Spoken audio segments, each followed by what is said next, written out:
मोक्षमार्गदाता नमो राजचंद्र प्रभु सारजी उर्वशी समौरेवसो सदा परमाधारजी मोक्षमार्गस्य नेतारं भेत्तारं कर्मभूभृतां ज्ञातारं विश्वतत्त्वानां वन्दे तद्गुणलब्धये अज्ञानतिमिरान्धानां ज्ञानाञ्जनशलाकया चक्षुरुन्मीलितं येन तस्मै श्रीगुरवे नमः। सत्श्रुतने नमस्कार, असीम उपकारी आत्माने नमस्कार, तारक त्रिपुटी भगवंतने नमस्कार, महावित्रोने नमस्कार, महाविત્રો સમાન મુરબ્બીઓ મુમુક્ષુને નમસ્કાર, પ્રત્યેક શુદ્ધાત્મ દ્રવ્યને નમસ્કાર। પરમ કૃપાળુ દેવ પ્રણીત વચનામૃતજી પત્રાંક 765 વિક્રમ સંવત 1953 ઓક્ટોબર ઈસવીસન 1896 ઓક્ટોબર ઈસવીસન 1897 દરમિયાન લખાયેલો પત્ર છે। પત્ર તો નથી, ગ્રંથ કે શાસ્ત્ર જ છે કે મોક્ષનો માર્ગ એક જ છે અને મોક્ષ માર્ગમાં પ્રયોજનભૂત વિષયો કેટલા છે અને તે એક એક પર આખું જ સ્વતંત્ર પ્રકરણ ગ્રંથ લખાય તેવી રીતે તેમણે ખૂબ જ સુંદર સંકલનના રીતે મુદ્દા મૂક્યા છે। એમાં આપણે વિચાર કરતા હતા, છેલ્લે દ્રવ્ય ગુણ પર્યાયમાં દ્રવ્યની વાત પૂરી કરી, ગુણમાં લગભગ યથાશક્તિ વિચારણા પૂરી કરી, પણ તોય સામાન્ય ગુણની વાત નથી થઈ। તે સામાન્ય ગુણની વાત લઈએ કે દ્રવ્ય તો દ્રવ્ય છે, એના કેટલાક સામાન્ય ગુણ છે, કેટલાક વિશેષ ગુણ છે। સામાન્ય ગુણ કોને કહેવાય? તો કે આમ તો અનેક છે, પણ એમાં મુખ્યપણે કહેવાય તેવા 6 સામાન્ય ગુણ છે: અસ્તિત્વ, વસ્તુત્વ, દ્રવ્યત્વ, પ્રમેયત્વ, અગુરુ લઘુત્વ અને પ્રદેશત્વ। તો પહેલો ગુણ કયો કે અસ્તિત્વ ગુણ કોને કહે છે? અસ્તિત્વ, હોવાપણું, વિદ્યમાનપણું, વસ્તુ છે તેમ સાબિત કરવી છે અને તેમ છે। તો એ અસ્તિત્વ ગુણ દ્રવ્યમાં કેવી રીતે છે કે એવી કોઈક શક્તિ, અહીંયા ગુણનો અર્થ એવી કોઈક શક્તિ, કે એવી કોઈક શક્તિ છે કે જે શક્તિને કારણે દ્રવ્યનો કદી નાશ ન થાય તેનું નામ અસ્તિત્વ ગુણ કહેવાય છે। એટલે કે ઉત્પત્તિ થાય, વિનાશ થાય, તો કે એવું કાંઈ નથી, બસ છે જ, અને એ ગુણનો કોઈ દિવસ નાશ થતો નથી। એટલે કે વસ્તુ છે જ, વસ્તુનો ગુણ છે જ, એટલે અસ્તિત્વ સૂચવી દીધું। બીજો ગુણ વસ્તુત્વ ગુણ છે કે જે શક્તિના નિમિત્તથી દ્રવ્યમાં અર્થક્રિયા થયા જ કરતી હોય તેને વસ્તુત્વ ગુણ કહેવાય છે। પ્રત્યેક પદાર્થ અર્થક્રિયા સંપન્ન છે, આત્મા પણ દ્રવ્ય છે, પદાર્થ છે, તેથી અર્થક્રિયા સંપન્ન છે। જે કૃપાદેવે 6 પદની દેશનામાં 3જા પદમાં મૂક્યું છે તે જ વાત છે, અર્થક્રિયા શબ્દ યોજ્યો છે। ફરીથી વસ્તુત્વ ગુણ એટલે જે શક્તિના નિમિત્તથી દ્રવ્યમાં અર્થક્રિયા થયા કરે તેને વસ્તુત્વ ગુણ કહેવાય છે। જેમ કે ઘડો છે, તો ઘડાની અર્થક્રિયા શું છે? તો કે જળને અથવા તો બીજી કોઈ વસ્તુ વાપરીએ તો પાણી, દૂધ, ઘી વગેરે વસ્તુને ધારણ કરવાની છે, એટલે કે એમાં એ શક્તિ રહેલી છે, તો એ વસ્તુત્વ ગુણ છે। વસ્તુ હોય તો કંઈક મુકાય ને, ઠામ વાસણ હોય, પાત્ર હોય, આધાર હોય તો એમાં કંઈક મુકાય, એમ જે આપણે કહીએ છીએ તે અહીંયા વસ્તુત્વ ગુણ છે। આત્મા પણ દ્રવ્ય છે, આત્મા પણ વસ્તુ છે, એટલે આત્મામાં પણ આ વસ્તુ થયા કરે છે। કઈ વસ્તુ? તો કે અર્થક્રિયા। અર્થક્રિયાનો અર્થ અહીંયા ઉપયોગિતા, કે ઘડામાં જે પણ વસ્તુને ધારણ કરવાનો, ઉપયોગ કરવાની શક્તિ છે, ઉપયોગ કરાવવાની શક્તિ છે, લેવાની શક્તિ છે, એવી જ રીતે આત્મા છે એ પણ ઉપયોગ સ્વરૂપ છે અને એમાં પણ સમય સમયે પરિણમન થયા કરે છે, એટલે દ્રવ્યમાં અર્થક્રિયા ચાલુ જ છે। એટલે અહીંયા અર્થક્રિયા એટલે વસ્તુત્વ ગુણના અનુસંધાનમાં ઉપયોગિતા। આત્મા પણ ઉપયોગવંત છે અને એનો ઉપયોગ છે ઉપયોગી, સદા, અવિનાશ, મૂળ માર્ગ સાંભળો જીનનો રે। ત્રીજો ગુણ છે દ્રવ્યત્વ। જે શક્તિના કારણે દ્રવ્ય હંમેશા એક સરખા ન રહે, પરંતુ પ્રતિ સમય એટલે કે એવરી સમય, દરેક સમયે જેની પર્યાય હાલત બદલાતી રહે છે તેને દ્રવ્યત્વ ગુણ કહેવાય છે। દ્રવ્ય દ્રવ્ય મટી જતું નથી, હંમેશા એક સરખું જ રહે છે। વસ્તુ વસ્તુ પણ જ છે, આત્મા આત્મા પણ જ છે, પરંતુ જે પર્યાયમાં પરિણમન થયા કરે છે, એટલે કે પ્રતિ સમયની પર્યાય કહેતા પરિણમન કહેતા હાલત બદલાયા કરે છે, એટલે તેને આપણે દ્રવ્યત્વ ગુણ કહે છે. છતાં દ્રવ્યપણું મૂકી શકાતું નથી. દ્રવ્ય દ્રવ્ય જ છે, પણ એમાં જે ફેરફાર થયા કરે છે, પલટન આવે છે, પરિવર્તન થયા કરે છે, તે એમનેમ રહે છે, તે દ્રવ્યત્વ ગુણ છે. પ્રમેયત્વ ગુણ શું? તો કે પ્રવત્તામાં મા એટલે માપવું, એના પરથી માપ અને જ્ઞાન વગેરે શબ્દ આવ્યા. એ તોલ માપ આવ્યું, જ્ઞાન આવ્યું. તે ઉત્કૃષ્ટ સ્વરૂપ, આત્માનું સ્વરૂપ, એને જે માપી શકે છે, તે જાણી શકે છે, તેનું નામ પ્રમેયત્વ ગુણ છે. અહીંયા પ્રમેયત્વ ગુણનો અર્થ શું છે? કે જે શક્તિના કારણથી દ્રવ્ય કોઈને કોઈ જ્ઞાનનો વિષય હોય તેને પ્રમેયત્વ કહેવાય છે. એટલે કે કોઈને કોઈ સબ્જેક્ટ હોય તો સબ્જેક્ટ મેટર કહેવાય ને. વિષય હોય, આ કયા વિષયની વાત ચાલે છે, કોના વિશે વાત ચાલે છે, તો કોઈકનું અસ્તિત્વ છે એના વિશે વાત કરીએ છીએ, એની કાંઈ પણ લેતી દેતી થાય છે વગેરે જે કરીએ છીએ તે કોના વિશે બને છે? તો કે કાંઈક પણ વસ્તુ છે અને વસ્તુનો વિષય છે. એટલે પ્રમેય એટલે પ્રમેયત્વ ગુણ એટલે કોઈને કોઈ જ્ઞાનનો વિષય હોવો જોઈએ, તો એની તોલ અથવા તો તુલના અથવા માપ, જોખ, સરખામણી કાંઈ પણ થઈ શકે છે. એને મેળવવાની વાત, જિજ્ઞાસા કે કાંઈ પણ થઈ શકે છે. વસ્તુ છે, વસ્તુનો વિષય છે, અને એ વસ્તુનો જ્ઞાનનો જે વિષય કહીએ છીએ તેને વસ્તુનો પ્રમેયત્વ ગુણ કહેવાય છે. જાણવા યોગ્ય કંઈક વસ્તુ હોય તો જાણીએ ને. પુસ્તક વાંચીએ તો આપણે કહીએ, પણ કાંઈક હોવું તો જોઈએ ને. ગમે તે પુસ્તક, નાનું મોટું જેવું તેવું ગમે તે હોય તો વંચાય, હોય તો થાય. એમ અહીંયા કહી દીધું કે કોઈને કોઈ જ્ઞાનનો વિષય તો હોય જ. પાંચમું જે છે તે અગુરુ લઘુત્વ ગુણ છે. એ પણ આપણે બહુ સંક્ષિપ્તમાં લઈએ કે આ એક ગુણ એવો છે કે જે ગુણને કારણે એક દ્રવ્ય બીજા દ્રવ્ય રૂપે પરિણત થતું નથી, થઈ શકે જ નહીં. એક દ્રવ્ય બીજા દ્રવ્ય રૂપે પરિણત થતું નથી. એટલે કપડું છે તે ઘરેણું થઈ જાય નહીં, ને ઘરેણું છે તે કપડું થઈ જાય નહીં. એવી રીતે આ વ્યક્તિ કે આ આત્મા બીજા આત્મા રૂપે થઈ જતા નથી. એટલે કે એક દ્રવ્ય છે તે પોતે પોતાનું દ્રવ્યત્વ, અસ્તિત્વ, વસ્તુત્વ ટકાવી શકે છે, બીજા રૂપે પરિણત થઈ જતું નથી. આપણે હાથમાં વસ્તુ ઉપાડી હોય તો આપણે વસ્તુમય થઈ જઈએ છીએ, એમાં પ્રવેશ થઈ જાય છે. એમ નથી, બંને દ્રવ્ય જુદા જ છે. એમ દરેક દ્રવ્ય જુદા જુદા ને જુદા જ રહે છે. ધર્માસ્તિકાઈ આપણને મદદ કરે, અધર્માસ્તી કરે એટલે કંઈ આપણે ધર્માસ્તિકાઈ થઈ જઈએ, અધર્માસ્તિકાઈ થઈ જઈએ, એમ તો નથી. તો દરેક દ્રવ્ય બીજા દ્રવ્ય રૂપે પરિણત થતું નથી. એવી જ રીતે દરેક દ્રવ્યનો એક ગુણ બીજા ગુણ રૂપે પરિણત થતો નથી. જ્ઞાન ગુણ હોય તો જ્ઞાન ગુણ જ રહીએ, દર્શન ગુણ હોય તો દર્શન ગુણ જ રહીએ, ચારિત્ર હોય તો ચારિત્ર જ રહીએ. આંખ છે સ્થૂળ દૃષ્ટિએ સમજવા માટે, તો આંખ કાનનું કામ કરતી નથી, કાન આંખનું કામ કરતી નથી. આંખ આંખની જગ્યાએ છે, કાન કાનની જગ્યાએ છે, પગ પગની જગ્યાએ છે. એમાં કંઈ ફરક પડતો નથી. એમાં અંદર ખોટકો આવે છે, એમાં કંઈ ને કંઈ વિકાર, ફેરફાર, હાનિ, લાભ થાય છે. એટલે શક્તિમાં વધઘટ થાય છે, પરંતુ તે ઇન્દ્રિય એવી જ રીતે ગુણ એકબીજા રૂપે પરિણમી જતા નથી. તે તો જ્યાં છે ત્યાં ને ત્યાં છે. એટલે કે દ્રવ્યત્વ ટકાવી રાખે છે, ગુણ પણ બીજા ગુણ રૂપે પરિણત થતું નથી. આત્માના આનંદ ગુણ કે કોઈ પણ વસ્તુના આનંદ ગુણ કે અનેક ગુણ એક સાથે રહેતા હોવા છતાં બંને ભળી જતા નથી. એ બહુ અગત્યની વાત છે. મીઠું અને સાકર ભેગા રાખ્યા હોય તો ઓગળ્યા વિના રહેતા નથી, ઓગળી જવાના, એની મેળે ઓગળી જવાના છે. તો એવું આમાં ઓગળી જવાપણું નથી. બધા પોતપોતાની આઈડેન્ટિટી, વસ્તુ જે કાંઈ છે, અસ્તિત્વ છે, એ ટકાવી રાખે છે.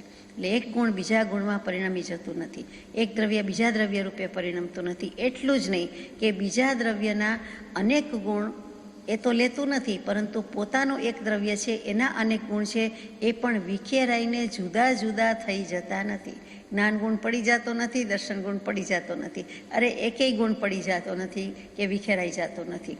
ભેગા છે છતાં જુદા છે, અને જુદા છે છતાં ભેગા જ રહે છે. સંપ ત્યાં જંપ, જુદા પડતા નથી. એટલે કે ગુણનું પોટલો કે ઢગલો કે ભારી કે ભારો જે બાંધ્યો હોય તે સાથે ને સાથે છે. દરેક પોતાની સ્વતંત્રતા ધરાવે છે, તેમ છતાં જુદા પડતા નથી, છૂટા પડતા નથી, ક્યાંય રોકાઈ જતા નથી, ખડી જતા નથી. અને આ કયા ગુણને કારણે થાય છે? તો કે અગુરુ લઘુત્વ ગુણને કારણે આ થઈ શકે.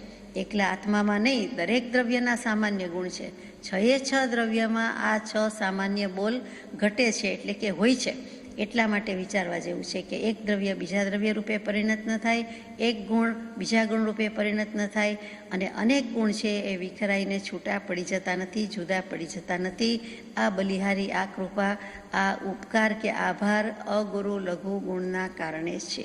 અગુરુ લઘુ ગુણ ધર્મ લક્ષણ સ્વભાવ એમ જુદી જુદી રીતે કૃપાદેવે અનેક જગ્યાએ મૂક્યું છે. એમ કે વસ્તુનું સ્વરૂપ સમજવામાં એ એટલું અગત્યનું છે, એટલે બહુ વિચારવા જેવું છે. પછી પ્રદેશત્વ ગુણ. કેટલાક શાસ્ત્રોમાં આગળ વ લગાડે છે પ્રદેશવત્વ ગુણ, તો એમાં ભૂલ નથી, પ્રિન્ટની ભૂલ નથી, ખરેખર શિષ્ટ ભાષામાં એમ જ લખાય. અવગાહનત્વ નહીં પણ અવગાહનવત્વ, એટલે વત શબ્દ અને પછી ત્વ લાગે છે એ પણ, એટલે પ્રદેશવત્વ ગુણ છે તે જ પ્રદેશત્વ ગુણ આપણે બોલીએ છીએ. તે શું કરે છે કે લાંબુ પોળું ક્ષેત્રફળ કોઈ પણ વસ્તુનું કહીએ છીએ, કંઈ આકાર હોય છે, જગ્યા રોકે છે, અવગાહના રોકે છે, એ લંબાઈ પહોળાઈ ઊંચાઈ ઊંડાઈ જે કહીએ છીએ તો એ કોઈ પણ વસ્તુને દ્રવ્યને આકાર હોવાનો જ, તો એ પ્રદેશમાં જાય છે, એના ભાગ પડે જ. જે શેપ શબ્દ કહીએ છીએ, આકાર કહીએ છીએ, તે અહીંયા પ્રદેશત્વ ગુણનું કામ છે. કે રૂપી હોય કે અરૂપી હોય, તો કે રૂપીય નથી ને અરૂપીય નથી, પરંતુ લાંબુ પોળું આદિ આકાર જે કંઈ છે તે આ ગુણ વિના થઈ શકતા નથી. અને આ ગુણ એટલે કે પ્રદેશત્વ ગુણમાં વ્યાખ્યાથી કેવું હોય પ્રદેશનું, તો કોઈ પણ વસ્તુના નિરંશને, નિરંશ એટલે ત્યાં ખૂણો કહીએ છીએ, તો કે નિરંશ જે કંઈ અંશ છે, નિરંશ અંશને આ પ્રદેશત્વ ગુણની કૃપા કહેવામાં આવે છે. એટલે કે જે કંઈ છે તે પ્રદેશ છે, અને પ્રદેશ એટલે અહીંયા સીધી ભાષામાં કંઈ શેપ હોવો તે, આકાર હોવો તે. તો સિદ્ધને આકાર છે, એક રીતે નિરંજન નિરાકાર છે, પણ જે છેલ્લો દેહ હતો એમાં જેટલી કંઈ હાઇટ, બોડી વેઇટ વગેરે કહીએ, સ્ટ્રક્ચર કહીએ, શિષ્ટ ભાષામાં અવગાહના કહીએ, એ અવગાહનામાંથી 2/3 ભાગ પોતે લઈને ગયા છે. એટલે કે શુદ્ધ ચૈતન્ય ઘન રૂપે રહ્યા છે અને શાશ્વત કાળ તેમ રહેવાના છે. તો તે આત્માના પ્રદેશો, એટલે કે તે પ્રદેશત્વ ગુણ ત્યાં રહેલો છે. એટલે કે એટલા પ્રદેશો ત્યાં રહેલા છે. આત્મા છે અસંખ્યાત આત્મ પ્રદેશી દ્રવ્ય છે, શુદ્ધ સોલિડ ચૈતન્ય ઘન થઈ ગયો તો પણ ત્યાં પ્રદેશત્વ ગુણ છે એમ કહેવું પડે. કેમ કે આત્મા છે, આત્મા કીધું એટલે દ્રવ્ય છે, વસ્તુ છે, ભલે ને સિદ્ધ છે તો પણ શું થઈ ગયું, ભગવાન છે તો પણ આત્મા તો કયા, એ કંઈ આત્મા જતો રહ્યો એમ નથી, નાશ પામતો નથી. એટલે ત્યાં એનું અસ્તિત્વ ટકાવી રાખે છે. સાથે સાથે વસ્તુત્વ, દ્રવ્યત્વ, પ્રમેયત્વ, અગુરુ લઘુત્વ અને પ્રદેશત્વ પણ ટકાવી રાખે છે. એટલે કે તે જે છે તે પ્રમાણે છે. તે અપેક્ષા એને સાકાર કહ્યા છે, બાકી કોઈ અપેક્ષા એને નિરંજન નિરાકાર કહ્યા છે. એટલે કે એમાં કંઈ આકાર નથી. અને બીજી રીતે છેલ્લો દેહનું જે અવગાહના છે તે તેનો આકાર કહી શકાય. હવે 6 દ્રવ્યમાંથી વિશેષ ગુણ કયા કયા છે, તો કે આમ તો અનેક ગુણ વિશેષ છે, પરંતુ મુખ્યત્વે આપણે જે વિચાર્યા તે ગઈકાલે વિચાર્યા તે ધર્માસ્તિકાઈનો ગતિ હેતુત્વ, અધર્માસ્તિકાઈનો સ્થિતિ હેતુત્વ, આકાશાસ્તિકાઈનો અવગાહના હેતુત્વ, કાલ દ્રવ્યનો વર્તના હેતુત્વ, એ પ્રમાણે છે. એટલે ત્યાં વિશેષ કહી દીધા છે. અને આત્માની વાતમાં શું ને પૂતગલની વાતમાં શું, તો કે પૂતગલાસ્તિકાઈમાં વર્ણ, ગંધ, રસ, સ્પર્શ એ મુખ્ય છે અને વિશેષ છે. અને જીવાસ્તિકાઈ એટલે આત્મા દ્રવ્યમાં જે એના સમ્યક દર્શન, જ્ઞાન, ચેતના, સમ્યક્ત્વ એ બધા મુખ્ય ગુણો છે. જો પામી જાય તો સમ્યક દર્શન, જ્ઞાન, ચારિત્ર છે. ન પામેલા હોય, સંસારી હોય, મિથ્યાત્વી હોય, ત્યાં સુધી આત્મા તો છે જ, પણ એકલા જ્ઞાન, દર્શન, ચારિત્ર બોલીએ છીએ. પણ પામવાની શરૂઆત થાય છે, મોક્ષ માર્ગની સમ્યક દર્શનની શરૂઆત થાય છે, એટલે સમ્યક દર્શન, સમ્યક જ્ઞાન, સમ્યક ચારિત્ર કહીએ. તે તેના મુખ્ય ગુણ છે.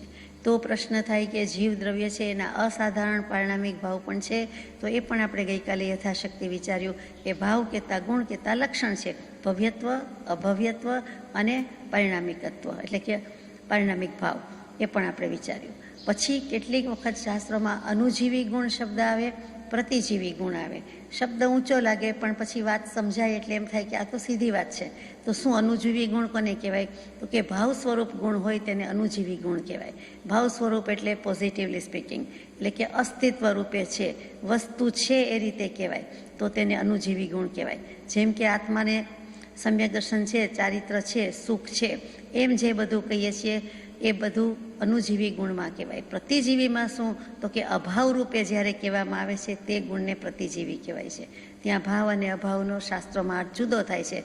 અસ્તિત્વ, અનસ્તિત્વ, એટલે કે નેગેટિવલી સ્પીકિંગ કહેવામાં આવે કે હું અજર છું, અમર છું, અવિનાશી છું, એટલે કે હું મૃત્યુ સ્વરૂપ નથી, હું જરા સ્વરૂપ નથી, જન્મ સ્વરૂપ નથી, હું અવિનાશી છું, મારો નાશ થવાનો નથી, હું દેહાતીત સ્વરૂપ છું, હું નિર્વિકલ્પ સ્વરૂપ છું, તો વિકલ્પ વિનાનો છું.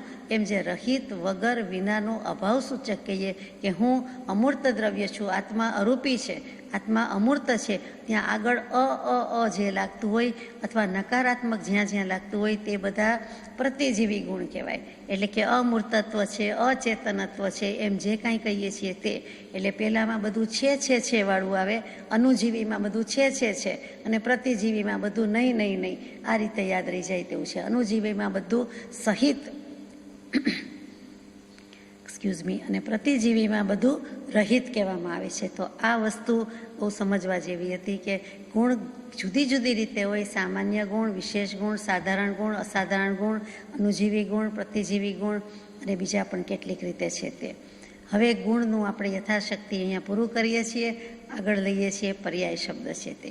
દ્રવ્ય, ગુણ અને પર્યાય બહુ જ મહત્વની વાત છે. 1, 2, 3 અને એ ત્રણનો સરવાળો એટલે 4 અનંત ચતુષ્ટયની પ્રાપ્તિ થઈ જાય તેવું. જેને દ્રવ્ય, ગુણ અને પર્યાયનું સમ્યક ઓળખાણ થાય છે, યથાર્થ ઓળખાણ થાય છે, તે તેના જેવો થાય છે. અર્યંતના દ્રવ્ય, ગુણ, પર્યાય વિચારે એટલે કોઈ પણ દ્રવ્યના વિચારે એટલે પછી તેને એમ કહેવાય કે તસુ મોહ પામે લઈ ખરે. હવે એને અર્યંતનું સાચું ઓળખાણ થયું, કેવલીના આત્માનું, શુદ્ધાત્માનું સાચું ઓળખાણ થયું, અરે કૃપાળદેવનું સાચું ઓળખાણ થયું. જો એ દ્રવ્ય, ગુણ, પર્યાયથી સ્વરૂપ વિચારે, ઓળખે, સમજે તો. જે સ્વરૂપ સમજ્યા વિના ગાઈએ, બોલીએ, લખીએ, વાંચીએ એથી સ્વરૂપ સમજાતું નથી. પણ એ કર્યા પછી એનું જે પરિણામ આવવું જોઈએ એટલે કે સ્વરૂપ સમજી જવું જોઈએ. એટલે આપણી કલ્યાણ બોલબાલા પૂરી થઈ ગઈ કે જે ચૈતન્ય આ ભવમાં દેહે કામ કરવા જેવું હતું તે શું? તો કે પોતાનું સ્વરૂપ સમજવું અને પોતાની પાસે જ છે, લેવા જવાનું નથી. છતાં અનંતકાળથી સમજ્યો નથી અને એ જ સમજ કરી લેવી તે આ ભવનું સાર્થક્ય છે. કોના શરણે? તો કે સત્પુરુષના શરણે, સત્પુરુષના આશ્રયે. અને એમણે સમજાવ્યું છે એટલે તો એનો અપૂર્વ અસીમ આપણે ઉપકાર ગણીએ છીએ. તો વાત કરતા હતા કે પર્યાય શું? તો કે પરિવત્તા ઈ, ચારે બાજુથી જવું, કોઈને કોઈ જગ્યાએ પ્રયાણ કર્યા કરે છે, ગયા કરે છે એટલે કે પરિણમન કર્યા કરે છે, તેનું નામ પર્યાય. આપણે કહીએ કે પર્યાય હું પરિણમું છું, કોઈ પણ દ્રવ્યમાં પરિણમન તો ચાલુ જ છે. સમયે અર્થક્રિયા, પરિણમન વગેરે ચાલુ જ છે. તો પરિણમન શબ્દનો જ પર્યાય શબ્દ છે તે પર્યાય શબ્દ એટલે એને મળતો શબ્દ, એના માટે વપરાતો શબ્દ. અને અહીંયા પણ પર્યાય શબ્દની જ વાત છે તો એને એની પર્યાય કહેવાય છે. બીજી રીતે કહું તો ગુણનો વિકાર છે તેને પર્યાય કહેવામાં આવે છે. ત્યાં વિકાર એટલે ફેરફાર. ત્યાં વિકાર એટલે હંમેશા ખરાબ વાત જ છે એવું નથી, પરંતુ સારો ફેરફાર થાય કે ખરાબ ફેરફાર થાય. કાંઈ પણ વિકાર એટલે કાંઈ પણ ફેરફાર, અને કાંઈ પણ ફેરફાર એટલે કોઈ વખત એને વિકલ્પ કહીએ છીએ. એ જે ફેરફાર, વિકલ્પ, વિભાવ અને અહીંયા જે કહ્યું તે વિકાર બધું એક જ. જે દ્રવ્યની જેમ હંમેશા કાયમ રહીને નહીં પરંતુ ભિન્ન રૂપે પરિણમન થયા કરે છે. એટલે કે દ્રવ્યની જેમ જ એમાં થયા કરે છે, પરિણમન થયા કરે છે. કાયમ એકલું એમનેમ રહેતું નથી પણ બદલાયા કરે છે. એક સમયમાં તો એ બદલાઈ જ ગયું હોય, પરિણમન થઈ જ ગયું હોય, એ સમય નીકળી ગયો. જેમ ઘડિયાળ કોઈ દિવસ રાહ જોતી જ નથી, સેકન્ડ બદલાય જ જાય. એમાં ગમે તે કરો ને ગમે તે સંજોગ હોય ને એનો એ ધર્મ છે, એનું એ લક્ષણ છે. એવી જ રીતે અહીંયા લક્ષણ કહી દીધું કે પર્યાય શું છે? તો કે સમયે પલટન પામે જ. પર્યાય, પલટન, પરિવર્તન. આ સંસારની વ્યાખ્યા જ પરિવર્તનનું નર્તન છે. એટલે એ થયા જ કરે છે. પર્યાયના કેટલા ભેદ છે? તો કે મુખ્ય રીતે ઘણી જુદી રીતે ભેદ પાડવામાં આવે તો દ્રવ્યાર્થિક પર્યાય અને પર્યાયાર્થિક પર્યાય કહીએ. અહીંયા યુગપદ કહીએ અને ક્રમથી કહીએ એટલે ક્રમભાવી કહીએ.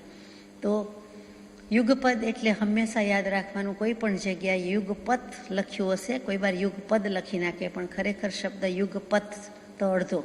એટલે યુગપદ શબ્દ આવે એટલે બીજું કાંઈ નહીં પણ એક સાથે, એક સમયે, સાયમલ્ટેનિયસલી, એકી સાથે, એટલે યુગપદ પર્યાય. અને બીજી ક્રમભાવી એટલે ક્રમથી થનારી, ક્રમથી બની જનારી. ગુણ અને પર્યાયમાં શું ભેદ છે એવો પણ સવાલ થાય તો કે ગુણ ફક્ત દ્રવ્યને આશ્રય હોય છે, જ્યારે પર્યાય છે એ ઉભય આશ્રિત છે. ગુણને આશ્રય પણ છે અને દ્રવ્યના આશ્રય પણ છે. આટલો મોટો ભેદ છે. અને કોઈક વખત ગુણને જ પર્યાય કહી દેવામાં પણ આવે છે તો જરાય ભૂલ નથી. ત્યાં ગુણની બદલે પર્યાય શબ્દ કહી દેવામાં આવે છે. બંને એટલા જુદા નથી. અને દ્રવ્ય, ગુણ અને પર્યાય ત્રણેય સ્વતંત્ર શબ્દ છે અને સ્વતંત્ર રૂપે પરિણમે છે. ત્રણેય એકબીજાથી સ્વતંત્ર છે. એકી જ સાથે રહેતા હોવા છતાં ત્રણેય સ્વતંત્ર છે. અને આ વિતરાગ દર્શનની મોટામાં મોટી દેણગી કે ભેટ છે કે આ વિશ્લેષણ, નિરૂપણ કે પ્રરૂપણા બીજે નથી. અને તે ન હોય તો મોક્ષનો માર્ગ સમજાય પણ નહીં એવી રીતે વાત છે. પર્યાયના મુખ્ય બીજા બે ભેદ બતાવે ત્યાં વ્યંજન પર્યાય અને દ્રવ્ય પર્યાય. પહેલી વાત આપણે લઈ લીધી યુગપદ અને ક્રમભાવી, એટલે સાથે થનારી અને ક્રમથી થનારી. હવે બદલાય છે વ્યંજન પર્યાય અને દ્રવ્ય પર્યાય. તો વ્યંજન શબ્દ મજાનો છે. વ્યંજન પર્યાય કોને કહીએ? ગુજરાતી ભાષામાં સ્વર અને વ્યંજન કહીએ છીએ, યાદ આવે, એટલે કે અ આ ઈ બધું કહીએ છીએ તે સ્વર કહેવાય, અને ક થી જ્ઞ સુધી કહીએ કક્કો, તેને આપણે વ્યંજન કહીએ છીએ. એ જ વ્યંજનની જેમ અહીંયા બતાવે છે. કેટલીક વખત વ્યંજન એટલે શાનું વ્યંજન છે, રેસ્ટોરન્ટમાં મેનુમાં અથવા કોઈને પૂછીએ કે સંસ્કૃત પ્રેમી હોય, પંડિતો હોય, વિદ્વાન હોય, તો ત્યાં વ્યંજન એટલે શાક, વેજીટેબલ્સ કહીએ છીએ ત્યાં. એના પરથી જ શબ્દ આવ્યો છે કે અમે વેગન જ છીએ કે વિગન જ થયા છીએ, તો પછી એ અમુક શાક વગેરે જ વાપરે, કેટલુંક વાપરે જ નહીં, ડેરી પ્રોડક્ટ્સ પણ વાપરે નહીં, વગેરે વગેરે. આ તો એક સમજવા માટે. અહીંયા વ્યંજન શું કેવું છે કે ત્રિકાળ સ્પર્શી પર્યાયને વ્યંજન પર્યાય કહેવામાં આવે છે. ત્રણેય કાળને સ્પર્શીને ત્રિકાલા બાધિત સત્ય છે તે પર્યાયને વ્યંજન કહેવામાં આવે છે. કેટલીક વખત આપણે વ્યંજન શબ્દ આમ પણ વાપરીએ છીએ કે તમારું કહેવાનું હું સમજી શક્યો નહીં, આપને શું કહેવું છે, અથવા એમને શું કહેવું છે, કૃપાળુદેવને મગજમાં આવતું નથી કે સમજાતું નથી, અથવા તો એ જે બોલ્યા છે, બોલે છે, લખ્યું છે, એની વ્યંજના સમજાતી નથી, એટલે એમાં જે કટાક્ષ છે અથવા એમાં જે સાર છે, એનું રહસ્ય છે, તે સમજી શકાતું નથી. ત્યાં પણ આપણે વ્યંજના કહીએ છીએ કે કહેવાની શૈલીનો ફરક હોય. એક જ શબ્દ કઈ વ્યક્તિ કેવી રીતે બોલે છે, કેવો ભાર દઈને બોલે છે, કયા સેન્સથી બોલે છે, એના મનમાં ઉદ્દેશ શું છે, એનો અભિપ્રાય શું છે, એ આપણે સમજી શકતા નથી. કેટલીક વખત જ શબ્દ બધા બોલે, પણ બધાના જ બોલવામાં ફરક હોય. કોઈ કઈ વસ્તુ ઉપર ભાર છે, કેટલા ભાર છે, કેટલો ભાર કેવી રીતે મૂક્યો છે, એ બધું આપણને સમજાય નહીં. તો ત્યારે એમ કહીએ કે તમારી વ્યંજના સમજાતી નથી, એટલે કે કહેવાનો આશય કે વચનનો જે કંઈ ભાવ છે તે પકડાતો નથી. ત્યાં પણ વ્યંજન કહીએ. ટૂંકમાં અહીંયા વ્યંજન પર્યાય એટલે ત્રિકાળ સ્પર્શી પર્યાય, બીજું કાંઈ નહીં. જેમ કે માટીનો ઘડો, તો એ પર્યાય છે. પછી વ્યંજન પર્યાયના કેટલા ભેદ છે, તો કે સ્વભાવ વ્યંજન પર્યાય અને વિભાવ વ્યંજન પર્યાય. ધીમે ધીમે આપણને ઊંડા ઉતારતા જાય છે. સ્વભાવ વ્યંજન પર્યાય કોને હોય, તો કે જે કોઈ બીજા કારણ વિના જે કંઈ વ્યંજન પર્યાય હોય તેને સ્વભાવ વ્યંજન પર્યાય કહેવાય. એટલે કે પુરુષાર્થ, પ્રયત્ન, બીજા કોઈની અપેક્ષા, કારણ કાંઈ નથી, બસ વસ્તુ છે. જેમ કે સિદ્ધ ભગવાન છે તો એને છે એટલે છે, પછી એમાં બીજું શું, હવે કંઈ બીજું કર્મ નથી, કશાય નથી, કાંઈ નથી, સિદ્ધ થઈ ગયા છે. સિદ્ધ થઈ ગયા છે એટલે એનું પર્યાય પરિણમન છે તે સિદ્ધપણે છે. તો સિદ્ધ ભગવાનને કંઈ કરવાનું રહેતું નથી, તો પણ સિદ્ધને સિદ્ધ પર્યાય છે એમ કહેવું પડે, કહેવાઈ જાય છે. તો એને કેવી પર્યાય છે, તો કે સ્વભાવ વ્યંજન પર્યાય છે. જેમ છે તેમ છે તો ખરું, અને સમય સમયે પરિણમન તો છે, એટલે ત્યાં એને સ્વભાવ વ્યંજન પર્યાય કહેવાય. તો વિભાવ વ્યંજન પર્યાય કોને કહેવાય, તો કે સિદ્ધ સિવાયના બધા સંસારી જીવો, દેવ થાય, મનુષ્ય થાય, નારક થાય, તિર્યંશ થાય, અહીંથી ત્યાં જાય, અહીંથી આમ જન્મે, એ બધું જે પર્યાય બદલાતી રહે છે જીવની, દેવ, મનુષ્ય, નારક, તે વિભાવ વ્યંજન પર્યાય કહેવાય. પેલી સ્વભાવ વ્યંજન પર્યાય કહેવાય અને આ વિભાવ વ્યંજન પર્યાય કહેવાય. ટૂંકમાં સિદ્ધ ભગવંતને નાત બાર મૂકી દીધા, હવે એમને પર્યાય ન હોય એમ માનવાનું નથી, એ સમજવાનું છે. પછી દ્રવ્ય પર્યાય કોને કહેવામાં આવે છે, તો કે એક પ્રકારના અનુગત, એટલે કે સરખા આકારના હોય છે અને છતાં પણ તે આકારનો અવસ્થા ભેદ થાય છે, તેને દ્રવ્ય પર્યાય કહેવાય છે. વ્યાખ્યા લાંબી લાગે પણ વસ્તુ સમજાય છે કે આપણે ગર્ભમાંથી, બાળકમાંથી, યુવાનમાંથી, પ્રૌઢમાંથી વૃદ્ધ થતા જઈએ છીએ. બીજાનું સ્વરૂપ બદલાતું પણ દેખાય છે, આપણને આપણું પણ દેખાય છે, કોઈ પણ દ્રવ્યનું આત્માનું દેખાય છે. મનુષ્ય સિવાય નહીં, આપણી સામે જળચર સ્થળચર સૃષ્ટિ હોય એનો પણ આપણને વિકાસ દેખાય છે કે આટલું ઈંડું હતું એમાંથી આટલું મોટું બચ્ચું થયું, આટલા ઈંડામાંથી 3.5 હાથનો મોર થઈ જાય છે, વગેરે વગેરે. તો એ જે સમજાય છે, અવસ્થા બદલાણી, સ્ટેજીસ બદલાણા, ભૂમિકા બદલાણી. તો ફરીથી વ્યાખ્યા કે એક પ્રકારના અનુગત શબ્દ છે તે શ્લોકમાં, એટલે કે અનુગત કહેતા સરખા આકારના જ રહે છે, છતાં પણ તે આકારમાં જે ચેન્જ આવે છે, એટલે અવસ્થા બદલાય છે, તેને આપણે દ્રવ્ય પર્યાય કહીએ છીએ. કે બાળક મોટું જ થાય છે છતાં હાથ પગ એ બિલકુલ ગર્ભમાં નાનું હતું, ગર્ભની અવસ્થા પહેલાં પણ, એટલે કે શરૂઆતના થોડાક સમય, થોડીક સેકન્ડનું, થોડાક દિવસનું, થોડીક કલાકનું, એ વખતે ઈયળ જેટલું પણ નહોતું, છતાં એ પરપોટા રૂપે હતું, બુદબુદ રૂપે હતું, પાણીના પ્રવાહમાં નહીં જેવું તરતું હતું, તો પણ એનું અસ્તિત્વ હતું અને એની અવસ્થા જુદી હતી. એમાં શક્તિ હતી તો એ મોટું થાય છે અને સવા 9 માસે જન્મે છે અને પછી પાછા એના હાથ, પગ, ઊંચાઈ, વજન વગેરે વધે છે. તો એ આપણને સમજાય છે કે વસ્તુ તેની તે છે, આત્મતત્વ એ જ છે, દ્રવ્ય તેનું તે છે, પણ આ બધા સ્ટેજીસ બદલાય છે, ભૂમિકા બદલાય છે, વિકાસ થાય છે. તો એ જ રીતે તેને દ્રવ્ય પર્યાય કહેવામાં આવે છે કે દ્રવ્ય તો તે જ છે, તેનો તે જ આત્મા છે, અનંતકાળનો જે છે તે જ આત્મા છે, પણ એ દ્રવ્ય એનું એ છે, પણ એની પર્યાય બદલાતી રહે છે, તો એ દ્રવ્ય પર્યાય છે. આગળ જઈએ કે ઉત્પાદ, વ્યય અને દ્રવ્ય યુક્તમ સત. તો ઉત્પાદ, વિનાશ અને દ્રવ્ય થયા જ કરે છે, તેનું નામ સત કહેવાય છે. તો પર્યાયને ક્યાં લઈ જવી, દ્રવ્યને ક્યાં લઈ જવું, ગુણને ક્યાં લઈ જવો, તો કે ઉત્પાદ, વ્યય, દ્રવ્ય ત્રણેયમાં થાય છે અને ત્રણેયમાં એકી સમયે થાય છે. એ વળી મોટો મહાસિદ્ધાંત છે કે ઉત્પાદ, વ્યય, દ્રવ્ય વસ્તુ ઉત્પન્ન થાય છે, વસ્તુ નાશ પામે છે, છતાં વસ્તુ રૂપે રહે છે. સોનાનો મોટો દાગીનો, એમાંથી નાનો દાગીનો કરીએ તો મોટાનો નાશ થયો, પહેલાં મોટો ઉત્પન્ન થયો, પછી મોટાનો નાશ થયો, એમાંથી નાનો બનાવ્યો, નાનાની ઉત્પત્તિ થઈ, છતાં સોનું અખંડ દ્રવ્ય એમનેમ રહ્યું. નહીં જેવું એમાં ફેરફાર થતો હશે, ઓછું થતું હશે એમ કહીએ, પરંતુ સોનાની શુદ્ધિને હિસાબે વજનમાં આપણને ઓછું વધતું લાગે છે. હકીકતમાં તો જે છે તે છે, જે ભેદ કે ભેગ હતો એ ગળાવી નાખીએ તો નીકળી ગયો, માટે આપણને ઓછું વજન માલુમ પડે છે, પણ હકીકતમાં તો જે છે તે છે, એનો દ્રવ્યત્વમાં કોઈ ફેર પડતો નથી, વસ્તુત્વમાં ફેર પડતો નથી. એવી જ રીતે ઉત્પાદ, વ્યય, દ્રવ્ય એ ત્રણેય એક સાથે થાય છે, એકી સમયે થાય છે, જુદું જુદું થતું નથી. સોનામાં વગેરે દાગીનામાં તો જુદું જુદું આપણને દેખાય છે કે પહેલાં મોટું હતું પછી નાનું થયું, પહેલાં આમ હતું પછી આમ થયું, પણ પહેલાં જે મોટું હતું એનો છેલ્લો સમય નાશ પામવાનો અને નવું ઉત્પન્ન થતું જાય એનો પહેલો સમય, તો એ બધું એકસાથે જ થયું ને આમ જોવા જાવ તો. એમાં કંઈ જુદું જુદું થાય છે, વચ્ચે કાંઈ ગેપ જાય છે કે મોટી વસ્તુ નાશ પામી બદલાઈ ગઈ અને પછી નાની થાય, વચ્ચે ગેપ જતો નથી.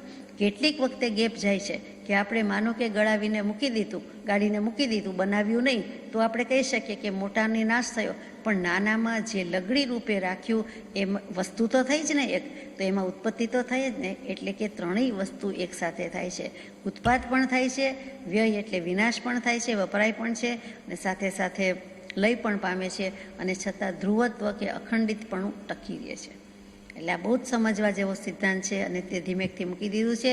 આટલી જ ત્રિપદી મહાવીર પ્રભુએ ગૌતમ પ્રભુને આપી, ઉત્પાદ, વ્યય, દ્રવ્ય, યુક્તમ સત, અને આ 3 પદ ઉપરથી આટલું સમસ્ત શ્રુતસાગરની રચના કરી દીધી.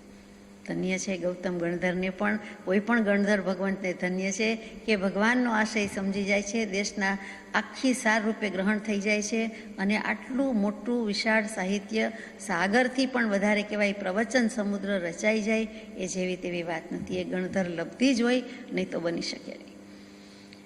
તો અહીંયા આપણે દ્રવ્ય, ગુણ અને પર્યાય અને યથાશક્તિ વિચારણા પૂરી કરીએ છીએ, અને ત્યાર પછીનો મુદ્દો છે તે લઈએ છીએ.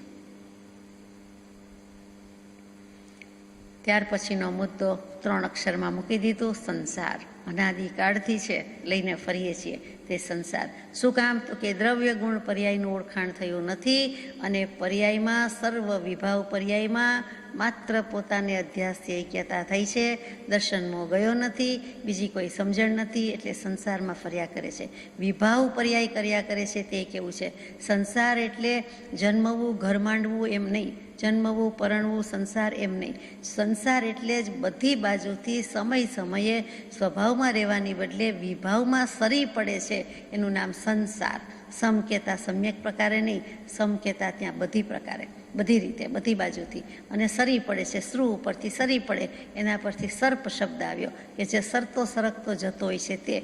તો એ જે સરી પડે છે, સમય સમયે સરી પડે છે, એ વિભાવ પરિણતિ કર્યા કરે છે, તેનું નામ જ સંસાર છે. વિપરીત માન્યતા, કશાયની પરિણતિ, અને સ્વભાવનું ભાન નથી થયું, કોઈ સમજણ થઈ નથી, એટલે આ વિભાવ જ છે. વિભાવ દશા, વિભાવ પર્યાય, અને એમાં પાછો અધ્યાસ થઈ જાય છે. તેથી હું ભિન્ન છું, મારે કરવા યોગ્ય નથી, આ મારા નથી એવો ભાવ નથી, એવું કાં તો જ્ઞાન નથી, એવો ખ્યાલ નથી, લક્ષ નથી, એટલે સંસાર ઊભો છે. એટલે કૃપાદેવે અહીંયા આ બધું મૂકીને દ્રવ્ય, ગુણ, પર્યાય પછી સંસાર શબ્દ મૂક્યો. અનાદિકાળથી એમાં જ રહ્યા છીએ, દ્રવ્યથી, ક્ષેત્રથી, કાળથી, ભાવથી અને ભવથી જે પૂતગલ પરાવર્તન કર્યા છે એનું નામ પણ સંસાર છે. સંસારનો બીજો શબ્દ ભવ, એનો પર્યાય શબ્દ પરાવર્તન અથવા પરિવર્તન. તે કયું પરાવર્તન? તો કે પૂતગલ પરાવર્તન. એટલે અનંતકાળથી જે ફરીએ છીએ તે દ્રવ્યથી એટલું જ ફર્યા, ક્ષેત્રથી એટલું ફર્યા, કાળથી એટલું ફર્યા, ભાવથી ફર્યા, ભવથી ફર્યા, સાથે સાથે સૂક્ષ્મ અને બાદર રૂપે ફર્યા છીએ, તો એના 8 ભેદ થાય છે. એમ આપણે અનંતકાળથી એક જગ્યાએ જન્મી ચૂક્યા છીએ, મરી ચૂક્યા છીએ. દુનિયા આખીમાં 14 રાજલોકમાં એવી કોઈ તલભર જેટલી જગ્યા બાકી નથી કે આ જીવે કે કોઈ પણ જીવે જન્મ મરણ ન કર્યા હોય. અને કૃપાળદેવ તો લખે, જ્ઞાની પુરુષ લખે અનંત જન્મ મરણ, કેમ કે અનંતકાળથી કરીએ છીએ, અનાદિકાળથી કરીએ છીએ. પણ હવે અનાદિથી ભલે હોય, પણ હવે એનો અંત લાવવાનો છે. સંસારનો અંત લાવી શકાય છે. જ્ઞાની પુરુષો એ સંસારમાંથી જ સિદ્ધ થયા છે, પહેલેથી સિદ્ધાલયમાં રહેવા ગયા નથી, રહી શકાય પણ નહીં, કોઈ જઈ શકે પણ નહીં. પહેલાં સંસારમાં જ હોય, પહેલાં બહિરાત્મા પણ જ ભજ્યું હોય, મિથ્યાત્વ દશા જ હોય, વિભાવ દશા જ હોય, એમાંથી જ સ્વભાવ દશા પ્રાપ્ત કરી, સમ્યક દર્શન પ્રાપ્ત કર્યું અને સિદ્ધ થયા છે. એટલે ત્યાં સંસાર શબ્દ લખ્યો છે. એનું આપણે અત્યારે વધારે વિવરણ લેતા નથી. સંસાર પછીનો શબ્દ મૂક્યો એકેન્દ્રિયનું અસ્તિત્વ. અહીંયા 24 મુદ્દા પૂરા થાય છે. 2 ભાગ છે, એમાં પહેલો ભાગ અને બીજો ભાગ 765માં પત્રમાં. અને પહેલા ભાગનો 24મો મુદ્દો આંકડોય મજાનો, શાશ્વત સનાતન, તો કે એકેન્દ્રિયનું અસ્તિત્વ છે. પહેલો મુદ્દો શું? મોક્ષ માર્ગનું અસ્તિત્વ છે. જ્યાંથી શરૂ કર્યું ત્યાંથી જ પાછું પૂરું થાય છે, અને અહીંથી જ યાત્રા આપણી શરૂ થાય છે. નિગોદમાં હોઈએ છીએ, એકેન્દ્રિયપણું એટલે બીજી કોઈ વાત નથી, પણ ત્યાં નિગોદ છે. નિગોદ સિવાયના પણ એકેન્દ્રિય જીવો છે અને નિગોદ પણ છે. જીવના મુખ્ય તો 2 જ ભેદ છે, સંસારી અને સિદ્ધ.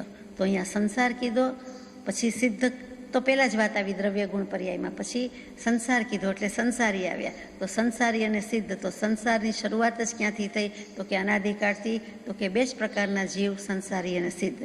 તો પછી એમાં સંસારીના પ્રકાર પાડ્યા કે ત્રસ્તકાય અને સ્થાવરકાય. એકેન્દ્રિય, 2 ઇન્દ્રિય, 3 ઇન્દ્રિય, 4 ઇન્દ્રિય, પંચેન્દ્રિય, આ સિવાય ભાગ નથી થતા. તો સ્થાવર કોને કહે છે? તો કે જે સ્થિરતાને જ ભજે છે તે.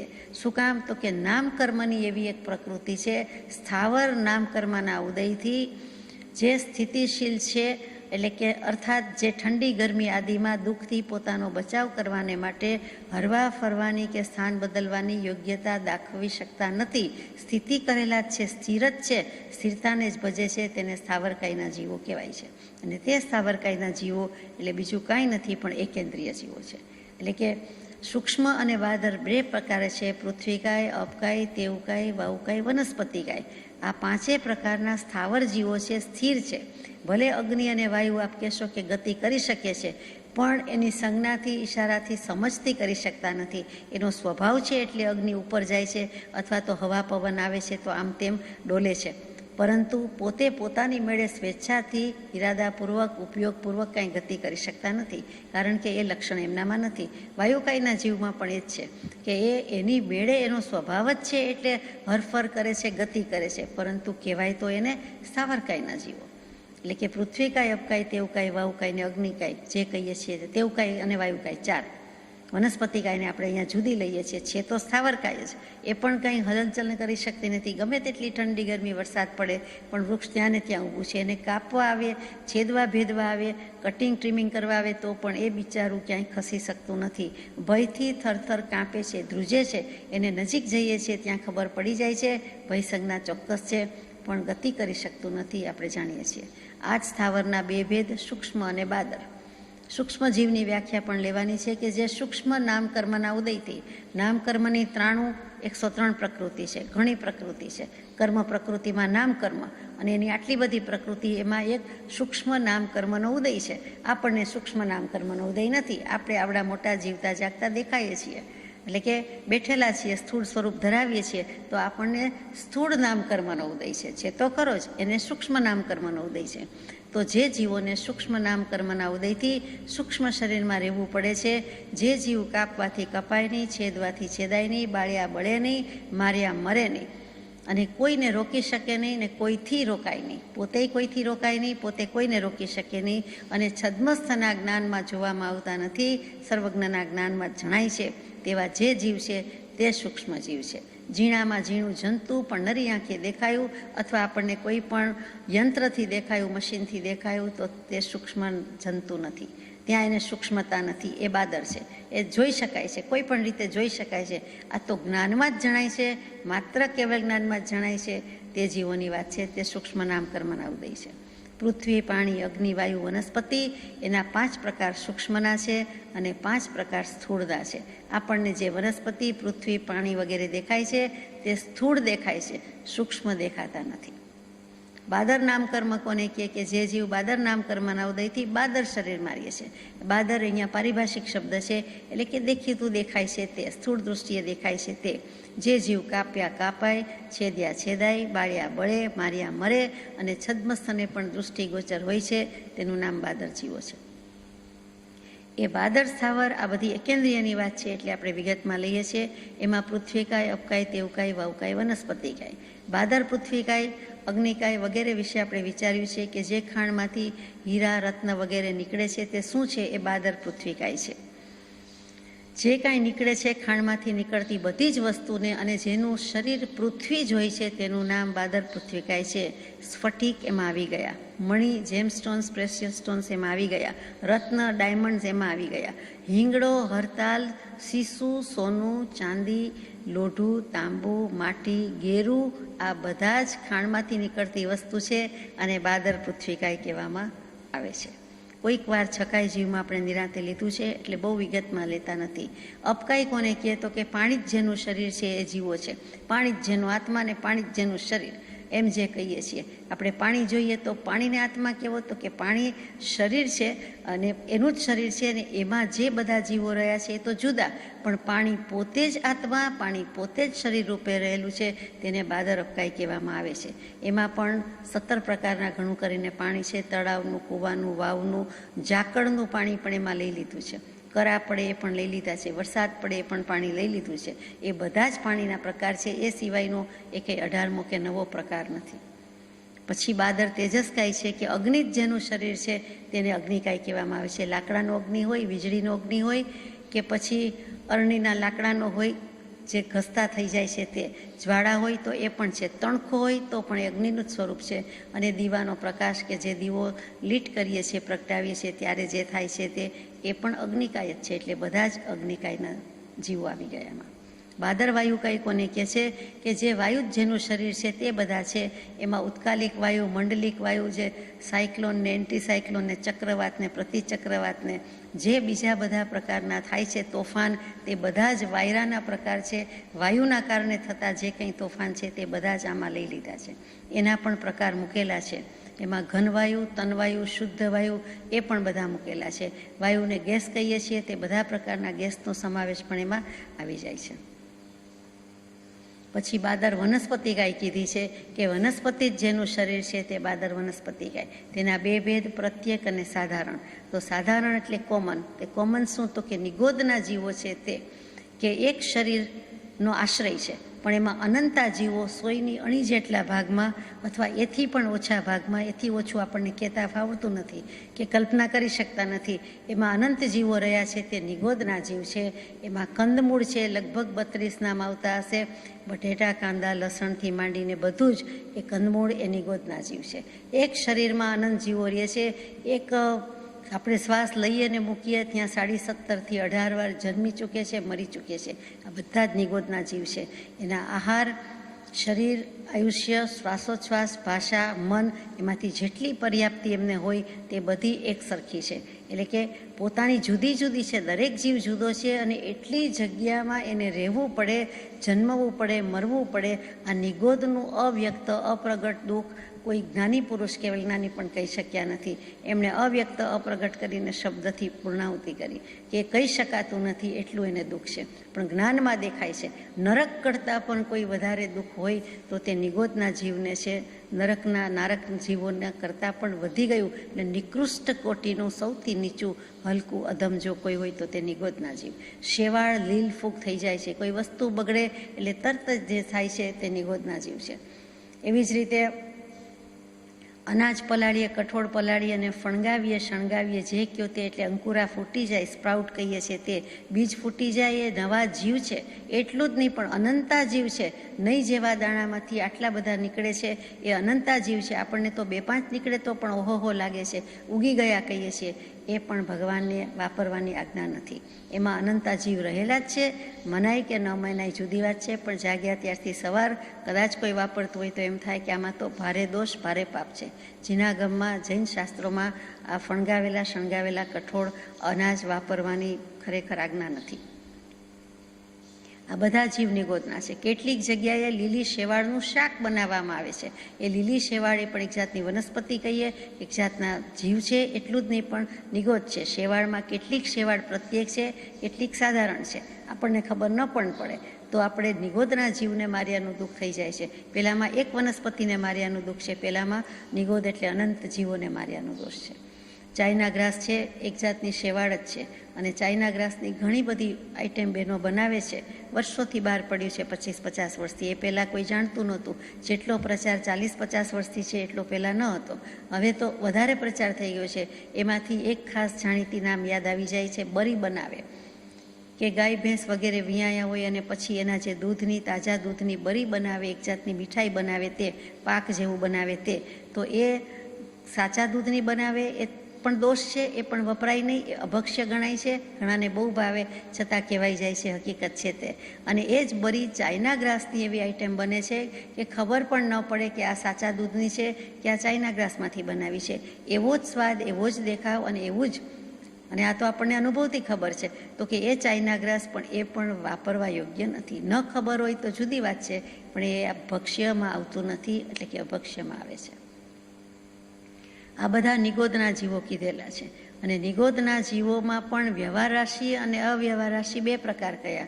કે કેટલાક જીવો વ્યવહાર રાશિમાં હજી એક પણ વાર નિગોદને છોડીને વ્યવહારમાં બહાર પડ્યા જ નથી. અનંતકાળથી, અનાદિકાળથી છે અને અનંતકાળ સુધી કદાચ નિગોદમાં જ રહેવાના છે, અથવા જ્યાં સુધી રહે છે ત્યાં સુધી એને અવ્યવહાર રાશિ કહે છે. જીવ તો છે જ, આત્મા તો છે જ, જડ નથી એ. પણ જીવ હોવા છતાં એને શું જીવનું જાણપણું શું? તો કે અક્ષરનો અનંતમો ભાગ ઉઘાડ છે. કોક દિવસ કોક સિદ્ધ થશે અને કોકની કૃપા થશે તો પોતાનો ચારિત્ર ગુણ કાંઈ સમજ નથી તો પણ પોતાનો ચારિત્ર ગુણ હળવો, નબળો પડ્યો છે અને કર્મ પાતળા પડ્યા છે. કોઈ સત્પુરુષની છત્રછાયા પડી જાય, નજર પડી જાય, દૃષ્ટિ તળે આવી જાય અને ક્યાંક એને નીકળવાનો સ્કોપ છે. એટલે જીવ તો છે જ, પણ અવ્યવહાર રાશિમાં નિગોદના જીવ છે. અને કેટલાક જીવ છે, આપણી બધાની યાત્રા મંજિલ ત્યાંથી જ શરૂ થઈ કે અવ્યવહાર રાશિમાં અવ્યવહાર રાશિમાંથી વ્યવહાર રાશિમાં આવ્યા. એટલે કે જે જીવે એકવાર પણ નિગોદને છોડીને 3 પર્યાય પ્રાપ્ત કરી હોય તેને વ્યવહાર રાશિ કહેવાય છે. એટલે અહીંયા આપણે એકેન્દ્રિયનું અસ્તિત્વ છે, અનંતકાળથી છે, અનાદિકાળથી છે અને અનંતકાળ સુધી રહેવાનું છે. એટલે કે નિગોદથી ઇન્દ્ર સુધીની પદવીની વાત કરે તેમ અહીંયા નિગોદ, નિકૃષ્ટમાં નિકૃષ્ટ વાત, એકેન્દ્રિયપણું જ્યાંથી આપણી યાત્રા શરૂ થઈ, માંડ આટલે સુધી આવ્યા અને છેલ્લે હવે કહી દીધું તે મોક્ષ માર્ગનું અસ્તિત્વ પણ છે.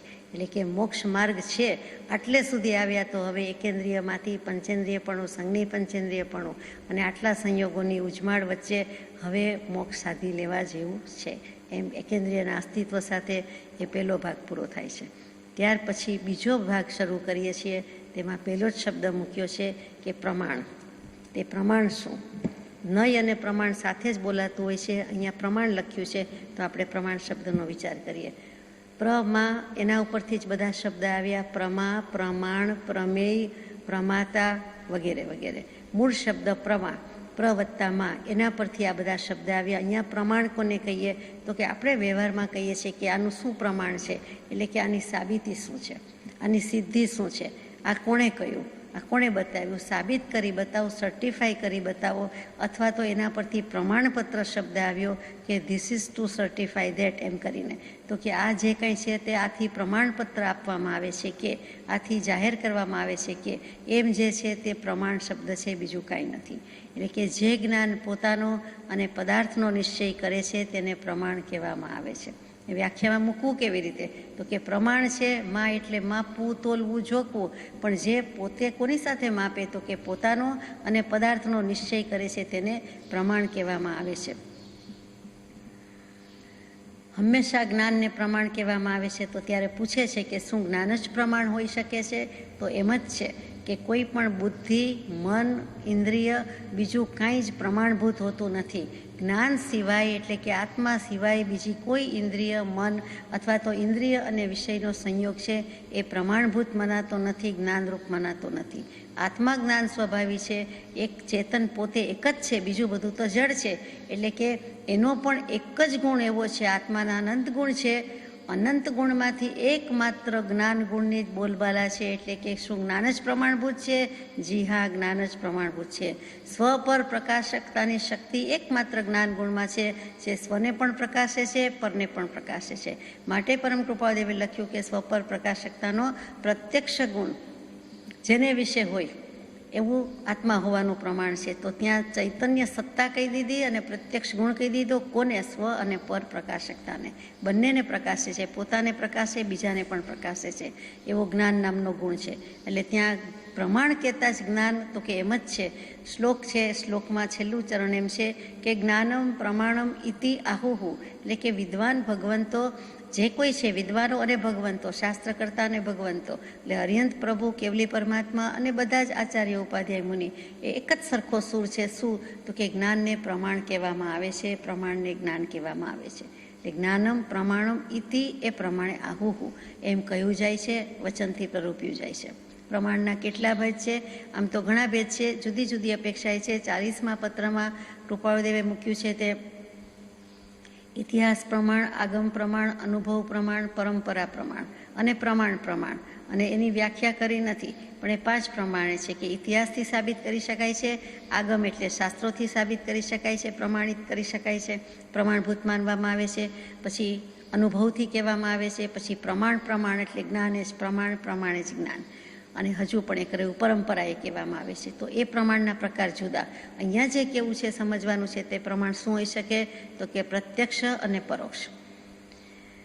જો કે આગમમાં ઉપમાન વગેરે શબ્દોને પણ પ્રમાણ કહેવામાં આવે છે, પણ એ પાછું તર્કશાસ્ત્રની રીતે કહેવામાં આવે છે. અહીંયા તો મુખ્ય વાત આટલી જ છે કે પ્રત્યક્ષ કોને કહેવાય, પરોક્ષ કોને કહેવાય. તો પ્રત્યક્ષ આંખની સામે, આત્માની સામે પદાર્થને સ્પષ્ટ આકાર રૂપે જાણે તેને પ્રમાણ કહેવામાં આવે છે. એટલે કે તે પ્રત્યક્ષ દેખાય છે તેમ કહેવાય. કે સાબિત કરી દો તો કહીએ સાબિત કરી બતાવ્યું, આ રહ્યા મહાવીર સ્વામી, એમ કરીને માનો કે આપણે એમની પ્રતિમાજી બતાવીએ. અગર તો કંઈક ચિત્રપટજી તો ચાલે નહીં, પણ જે હોય એ વખતનો કોઈક રેકોર્ડ સ્થાપિત કરી દઈએ તો એમ કહેવાય કે 2500 વર્ષ પહેલાંનો રેકોર્ડ છે. જો 100, 200, 500 વર્ષ પહેલાંનું મળે છે તો એ પણ છે, તો ત્યાં આપણે પ્રત્યક્ષપણે સાબિત કરી દીધું કહેવાય. એવી રીતે બીજી કોઈ બાબતમાં કેમ લાગુ પડે છે એ પણ વિચારવાનું છે. તો કે એના 2 ભેદ છે કે સામવ્યાવહારિક પ્રત્યક્ષ અને પારમાર્થિક પ્રત્યક્ષ. તો સામવ્યાવહારિક પ્રત્યક્ષ કોને કહેવાય? જે ઇન્દ્રિય અને મનની સહાયતાથી વસ્તુને જાણે તેને સામવ્યાવહારિક પ્રત્યક્ષ કહેવાય. ફરીથી પ્રમાણના 2 ભેદ, પ્રત્યક્ષ અને પરોક્ષ. પ્રત્યક્ષના ભેદ પાડે છે સામવ્યાવહારિક અને પારમાર્થિક. તો શ્યામ વ્યવહારિકમાં મતિજ્ઞાન, શ્રુતજ્ઞાન વગેરે ઇન્દ્રિય અને મનની સહાયતાથી વસ્તુને જાણીએ છીએ તેની વાત છે. એટલે પારમાર્થિક પ્રત્યક્ષ તરત જ સમજાઈ જાય તેવું છે કે કોઈ પણ પ્રકારની ઇન્દ્રિય કે મનની સહાય વગર પદાર્થને જાણે છે તે છે. અને તેમાં શું આવે તો કે મતિ શ્રુત સિવાયનું અવધિ જ્ઞાનથી જાણે, મનોપર્યોગ જ્ઞાનથી જાણે, તો તે બંને આવે છે. તો તેને વિકલ પારમાર્થિક પ્રત્યક્ષ કે, પણ કેવલ જ્ઞાનથી જણાય તો તેને સકલ પારમાર્થિક પ્રત્યક્ષ કહેવામાં આવે છે. એટલે તરત જ આવ્યું કે પ્રત્યક્ષ અને પરોક્ષ. પ્રત્યક્ષના 2 ભેદ, સામવ્યાવહારિક અને પારમાર્થિક. સામવ્યાવહારિકની વ્યાખ્યા કરી અને ત્યાર પછી પારમાર્થિકમાં 2 ભેદ કહી દીધા, તે વિકલ અને સકલ. એટલે પહેલામાં મતિશ્રુત ગયા, અહીંયા અવધિમન પર્યોગ જ્ઞાન આવ્યા, બાકી રહી ગયું તો એક શુદ્ધ પરિપૂર્ણ કેવલ જ્ઞાન, અને તે સકલ પારમાર્થિક પ્રત્યક્ષ કહેવાય. એટલે કે વિકલ પારમાર્થિક પ્રત્યક્ષમાં રૂપી પદાર્થને કોઈ પણ જાતની સહાયતા વગર ફક્ત આત્માથી જ જાણે છે તે છે. એટલે ત્યાં અવધિ જ્ઞાન અને મનોપર્યોગ જ્ઞાન કહ્યું. અને પછી કેવલ જ્ઞાનમાં શું કહ્યું તો કે આત્માથી જ જાણે છે અને બીજું કોઈ અવલંબનની જરૂર નથી. એટલે શ્રુત જ્ઞાનથી કેવલ જ્ઞાન થઈ ગયું. પછી એ પોતાની રીતે આત્માના ઉપયોગનો પ્રયોગ કરવો પડતો નથી. જેમ છે તેમ જળહળ જ્યોતિ સ્વરૂપ દેખાઈ જાય છે, જણાઈ જાય છે, તે કેવલ જ્ઞાનની વાત કરી. આ બધા પ્રત્યક્ષ અને પરોક્ષ પ્રમાણના ભેદની વાત કરીએ છીએ એટલે આપણે વાત લઈએ છીએ. પાછું કેવલ જ્ઞાનની વાત આવે એટલે વ્યાખ્યામાં જ મૂક્યું છે કે જ્ઞાન ત્રિકાળવર્તી દ્રવ્ય ગુણ પર્યાયને એક સાથે જાણે છે તેનું નામ કેવલ જ્ઞાન, અગર તો સકલ પારમાર્થિક પ્રત્યક્ષ કહ્યું જાય છે. પ્રમાણમાં આપણે વધારે વાત નથી લેતા, અત્યારે આટલી જ વાત રાખીએ છીએ.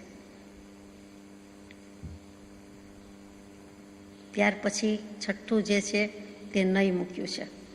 નય કોને કહેવાય? પ્રમાણ આવે એટલે નયની વાત તો સાથે સાથે જ આવે.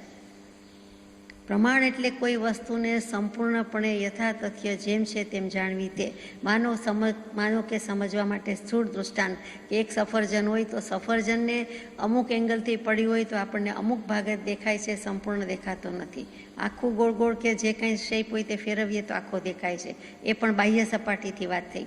પછી એકમાત્ર છાલનું જ્ઞાન સંપૂર્ણપણે થાય છે. પછી છાલ ઉતારીએ છીએ, જોઈએ છીએ તો અંદરનું જ્ઞાન થાય છે. પછી આખું જ સમારીએ છીએ તો આપણને બધું જ્ઞાન થાય છે. બીજ સુધી પહોંચીએ છીએ તો એ પણ જ્ઞાન થાય છે. ત્યારે આપણે ભલે બાહ્ય જ છે તો પણ આપણે એમ કહીએ કે અંદર અને બહાર સફરજન આવું હતું. તેથી કરીને કેમ વવાય, કેમ ઉગાય, કેવું ખાતર જોઈએ, ક્યારે ઉગે, કયું હવામાન હોય, શું ભાવ છે, કેટલા પ્રકારના છે, એ બધું જ્ઞાન હજુ આવતું નથી. માત્ર બહારનું જ છે. અંદરનું ને બહારનું હોય તો પણ એ બહારનું જ જ્ઞાન છે. તો તેને ત્યાં અંશે જ્ઞાન કહેવાય. અમુક નહીંથી કીધું કે છાલ અપેક્ષાએ જાણ્યું ને બી અપેક્ષાએ જાણ્યું, આકાર અપેક્ષાએ જાણ્યું, રંગ અપેક્ષાએ જાણ્યું, પ્રદેશ અપેક્ષાએ જાણ્યું. પણ સર્વાંગ સંપૂર્ણ તો કેવલ જ્ઞાની ભગવાને જોયું છે. તે જ છે કે વર્ષો પહેલાં કે અનંતકાળ પહેલાં સફરજનને સફરજન જ કહેતા હતા કે શું? ભાષાનો ભેદ હોય તો કઈ ભાષામાં શું કહેવાતું હતું એ પણ જાણે. ત્યારે પણ કેવું હવામાન જોતું હતું, ખાતર જોઈતું એ પણ જાણે, આજે પણ જાણે. અને એના વિશેના ભવિષ્યમાં શું ભાવ હશે, રૂપિયામાં, ડોલરમાં, પાઉન્ડમાં, એ પણ જાણે. તે કેવલ જ્ઞાનીનું કામ. આપણે તો માત્ર સફરજનનું અંદરથી કે બહારથી આટલું જ જાણી શકીએ છીએ. જો કેવલ જ્ઞાન થાય કે હોય તો બધું જાણી શકીએ છીએ. તો ત્યાં તેને પ્રમાણ જ્ઞાન કહેવાય. કેવલ જ્ઞાનથી જાણે તો એટલે કે પૂરેપૂરું જાણે છે. કોઈ પ્રકારની અપેક્ષા નહીં અધૂરા રહેતા નથી. અને નહીંથી જાણે એટલે અંશે જાણે. એટલે આપણે જે વર્ણન કર્યું તે ગમે તેટલું જાણીએ તો પણ આપણે નહીંથી જાણ્યું. નહીં એટલે નહીં પણ અહીંયા નહીં છે એટલે અંશે જાણવું. અમુક અભિપ્રાય હોય, દેશે જાણવું, પાર્ટલી જાણવું તેનું નામ નહીં, અને ફૂલ્લી જાણવું તેનું નામ પ્રમાણ. સીધી સાદી વાત આટલી. અનંત ધર્માત્મક વસ્તુ છે. કોઈ પણ વસ્તુ અનંત ધર્માત્મક, અનંત લક્ષણ ધરાવતી વસ્તુ છે.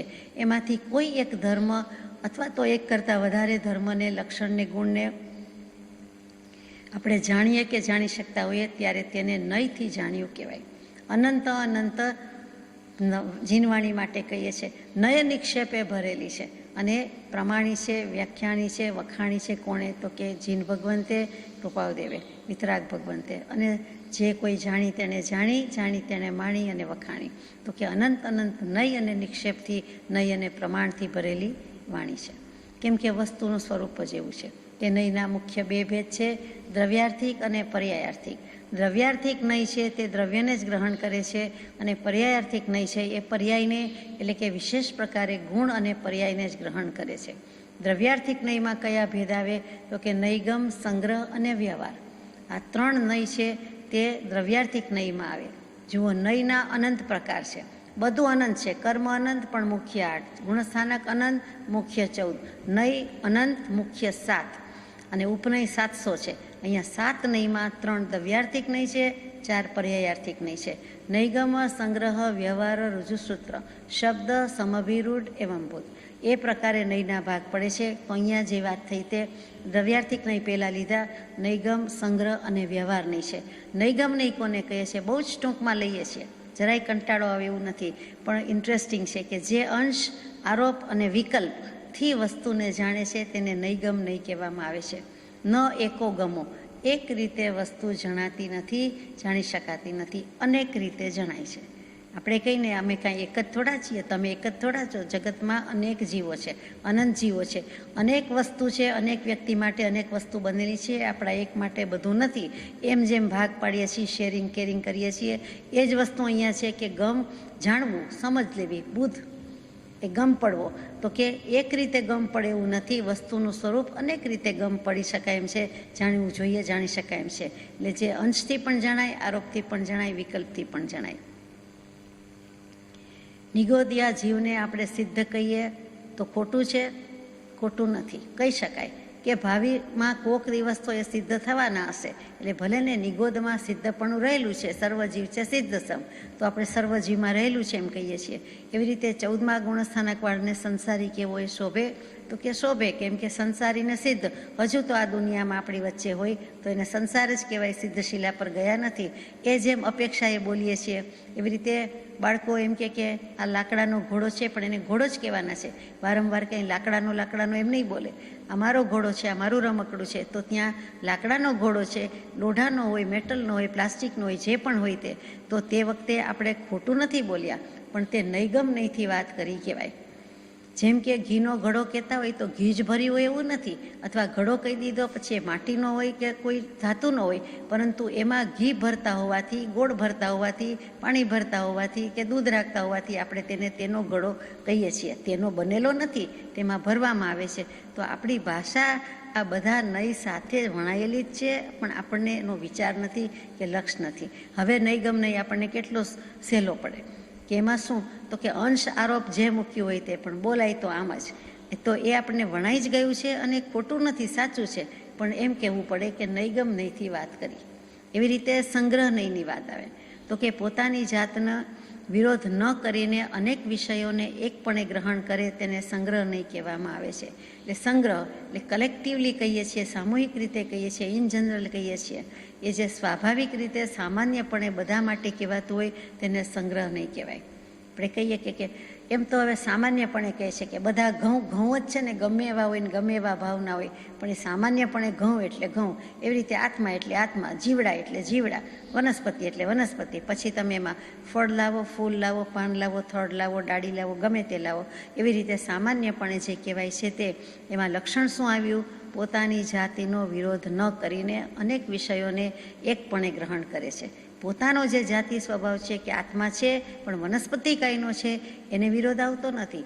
ગમે તે કહો, ફળ, ફૂલ, પાન, ડાળી, બી, ગમે તે, પણ એમાં મૂળમાં શું, તો કે વનસ્પતિ કાયનો જીવ. પછી આગળ જઈએ, વ્યવહાર નહીં છે તો એ પણ સંગ્રહ નહીંથી ગ્રહણ કરેલા પદાર્થોને વિધિપૂર્વક જુદા જુદા કરે અને એને વ્યવહાર નહીં કહેવામાં આવે છે. કે જીવ જીવ જ છે, પણ એના ત્રસ અને સ્થાવર રીતે ભેદ છે. પછી એકેન્દ્રિય, બેઇન્દ્રિય, તૈન્દ્રિય, ચૌરેન્દ્રિય, પંચેન્દ્રિય એમ જાતિભેદ છે. પછી ગતિ પ્રમાણે છે કે દેવ, મનુષ્ય, નારક, તિર્યંશ હોઈ શકે છે. પછી એમાં પણ નર, નારી કે નપુંસક હોઈ શકે છે. એમ જે બધા ભેદ ભાંગા જુદી જુદી પ્રકારે કરીએ છીએ, અનેક પ્રકારના કરીએ છીએ, તેનું નામ વ્યવહાર નહીં. વ્યવહાર તો બહુ જટિલ છે, મોટો છે. ભેદ ભાંગાની દુનિયામાંથી પાર જ આવતો નથી, બહાર જ આવતો નથી, તેનું નામ વ્યવહાર નહીં છે. એટલે તે પણ આપણને સમજાય.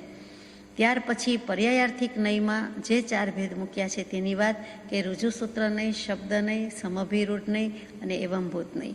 એ શબ્દો ઘણીવાર આવશે, હાથનોંધમાં તો ખાસ આવશે, ત્યારે વધારે લઈશું. પણ અત્યારે શાબ્દિક વ્યાખ્યા શું છે તે સમજીએ.